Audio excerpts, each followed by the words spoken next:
Tom Werme here on the ACC Digital Network, brought to you by Ruby Tuesday. We're discussing the recently completed NFL draft with Russ Lande. Russ is the GM of Junior Scouting and Scouting Director for the National Football Post. And Russ, how about Florida State? Just an incredible draft for that school. 11 players selected, the most in school history and the most of any team in this past NFL draft.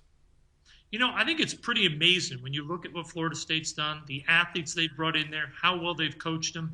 And then if you even look at the fact their last two starting quarterbacks, both were first-round picks, you have to give a lot of credit to the whole Florida State organization, the way they've built their football program up in the last 5 or 10 years. Give me your take on E.J. Manuel, taken by the Bills as a quarterback with the 16th overall pick in that first round.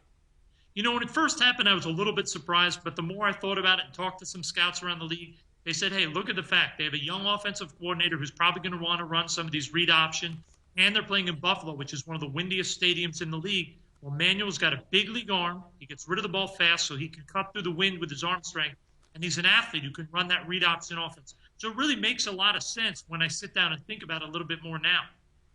Who's the player from that Florida State group that is going to make the biggest impact with his new team?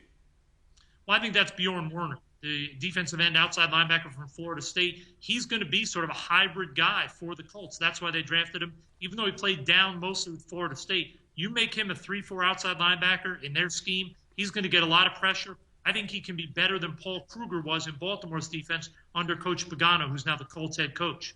Russ, what about Chris Thompson and Brandon Jenkins out of that Florida State group, a running back and a defensive end, both taken in the 5th round and both taken by the Redskins? That's an interesting story there for FSU. It's really interesting. I mean, I would not have expected them both to be drafted, but I think if you look at the bigger picture in the NFL, if there's any team that would take them, the Redskins make sense. Coach Shanahan is very big on really looking at a player's highlights, not so much the bad things. He wants to see the best they can be.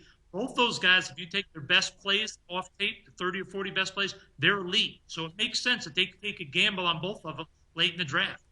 Was there a Seminoles player taken in those later rounds that might be a big steal in the NFL draft?